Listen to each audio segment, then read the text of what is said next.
Hello students, welcome back to our YouTube channel. ये हमारा lecture 2 है, class 10 chapter number 1। First lecture में हमने थोड़ा सा बेसिक चीज़ों के बारे में पढ़ा, केमिकल चेंज के लिए क्या क्या ऑब्जर्वेशंस होती हैं उनके बारे में पढ़ा और बहुत सारी चेंजेस की एक्सप्लेनेशन भी की। अब देखते हैं, कोई भी केमिकल रिएक्शन लिखते हैं, जैसे कि जो आपकी क्लास 10 का पेज नंबर 1 पे एक एक्टिविटी गिवन है जिसमें हम क्या करें, मैग्नीशियम रिबन को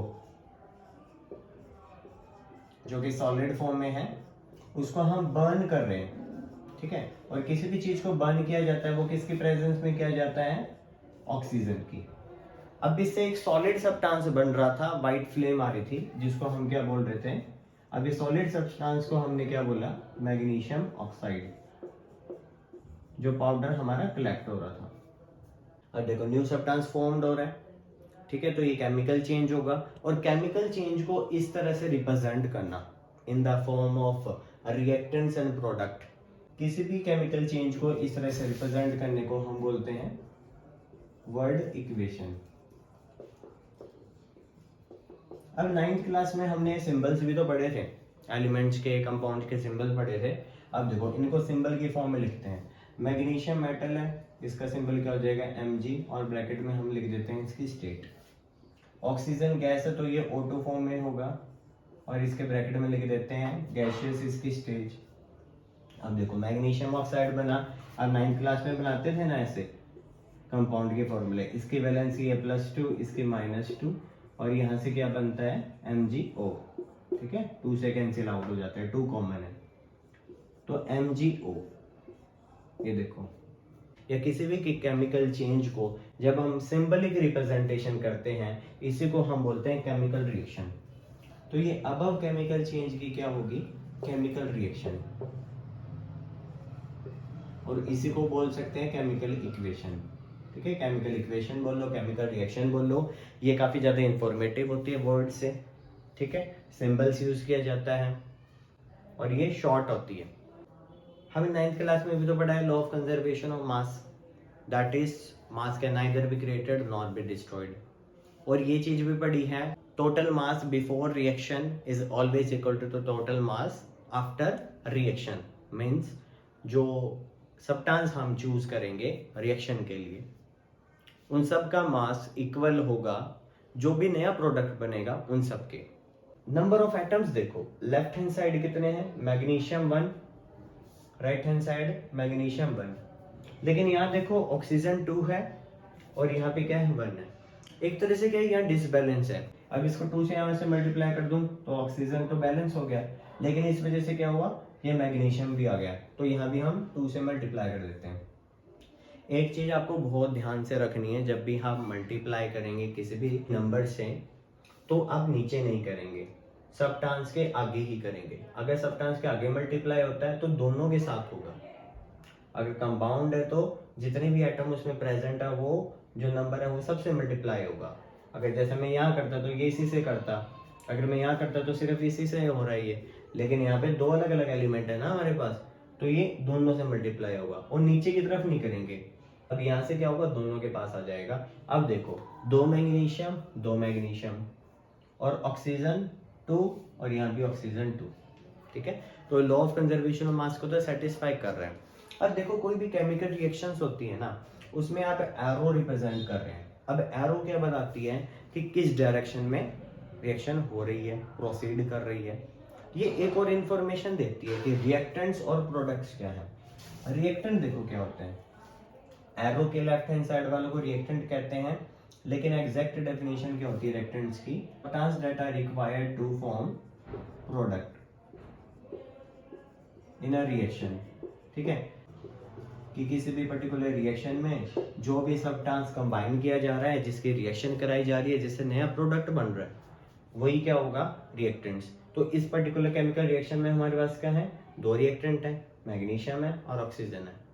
on the other hand side अगर हम एरो के दूसरी तरफ बात करें, जो नया प्रोडक्ट बन रहा है, तो इसको क्या बोला जाएगा, प्रोडक्ट। ये रिएक्शन पे डिपेंड करता है कि पर्टिकुलर रिएक्शन के लिए रिएक्टेंट्स कितने होंगे और प्रोडक्ट कितने होंगे, वो रिएक्शन जो रिएक्शन चेंज करता है। अब देखो कोई भी रिएक्शन कंडीशन है, रिएक्शन कंडीशन मीन्स एक स्पेसिफिक कंडीशन जिसकी वजह से वो रिएक्शन हो सकती है। किसी भी पर्टिकुलर रिएक्शन के लिए ऐसा भी हो सकता है कि कोई कंडीशन ना हो, ऐसा भी हो सकता है कि एक पर्टिकुलर टेम्परेचर चाहिए उसे ब्रेक डाउन कर लिए, या ऐसा हो सकता है उसमें प्रेशर चाहिए या इलेक्ट्रिसिटी चाहिए। यानी जो भी कंडीशन होगी वो हम एरो के अबव या बिलो लिख सकते हैं।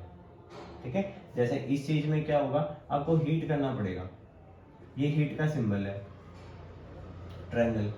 ठीक है, ऐसा तो नहीं है मैग्नीशियम को आपने एयर में रख रखा है वो जल रहा है, लेकिन आपको उसको एक पर्टिकुलर इग्निशन टेम्परेचर पे हीट तो करना पड़ेगा, और वो किसके प्रेजेंस में, ऑक्सीजन की प्रेजेंस में। इसी वजह से तो मैग्नीशियम ऑक्साइड में कन्वर्ट हो रहा है। तो जो भी केमिकल रिएक्शन के अंदर कंडीशन होगी वो अबव या बिलो एरो के नीचे लिख सकते हैं। हर एलिमेंट या कोई भी पर्टिकुलर रिएक्टेंट या प्रोडक्ट बन रहा है उसके ब्रैकेट में हम उसकी स्टेट भी लिखेंगे।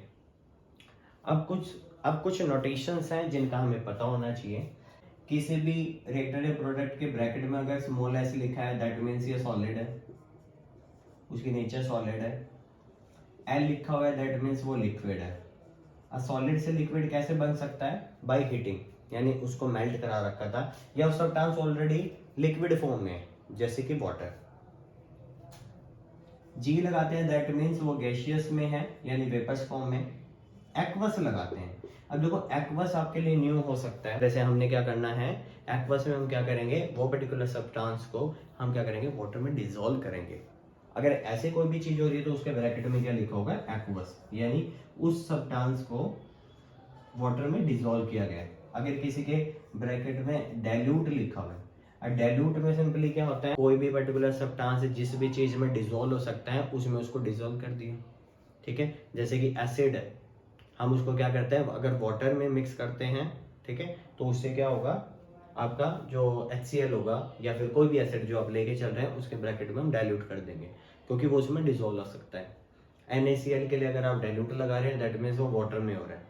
लेकिन जब आप एक्वस लगा देते हैं तो डाइल्यूट तो हम कर रहे हैं एक तरीके से, लेकिन स्पेसिफिक किसमें है, वाटर में, तब ये यूज किया जाता है। ठीक है, DIL से डाइल्यूट, आपको ये चीज पता होनी चाहिए। इसके अलावा जो सिंबल्स है वो आपको पता होने चाहिए रिएक्शन कंडीशंस के। तो ट्रायंगल यूज हो रहा है दैट मींस ये हीट का सिंबल है, हीट दी जा रही है। ठीक है, इसके अलावा H न्यू, ये देखो H न्यू, ये V की जैसे शेप है, या फिर इसके अलावा UV लिखा हो तो ये सनलाइट के सिंबल है। ठीक है, इसके अलावा ये गिवन है ऐसे थंडर साइन, ये होता है इलेक्ट्रिसिटी का, कि पर्टिकुलर रिएक्शन में इलेक्ट्रिसिटी यूसेज है। जैसे इलेक्ट्रोलिसिस प्रोसेस है, वाटर में हम क्या करते हैं, इलेक्ट्रोड्स लगा के उसमें करंट पास करते हैं, तो रिएक्शन की कंडीशन है ना, तभी तो वो ब्रेक डाउन होता है, तो ये सिंबल यूज करेंगे। प्रेसिपिटेट के लिए कई बार ब्रैकेट में PPT डॉट, ये है आपका प्रेसिपिटेट। प्रेसिपिटेट का सिंपल सा क्या मतलब होता है, अनडिजॉल्व्ड सब्सटेंस का फॉर्म होना। ठीक है, अगर वो सब्सटेंस डिसॉल्व नहीं हो रहा है तो लेटर ऑन वो क्या हो जाता है, सेटल डाउन हो जाता है। ठीक है, in the bottom of the beaker या in the bottom of any utensil or vessel.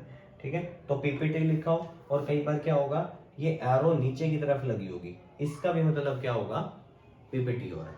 ठीक है, वो सब्सटेंस प्रेसिपिटेट हो रहा है, सेटल डाउन हो रहा है। अगर हीट जैसी चीजें आ जाती हैं तो कई बार आप यूज करोगे ऐसे अपर एरोस, इसका मतलब है हीट रिलीज हो रही है, एमिट हो रही है। ठीक है, और गैसियस में भी, जैसे कोई भी सब्सटेंस है, ये गैस है, ठीक है, अभी तो ये रिएक्टेंट है, लेकिन कई रिएक्शन ऐसे हो सकते हैं जिसमें प्रोडक्ट में हो, जैसे कि C+O2 गिव राइज CO2।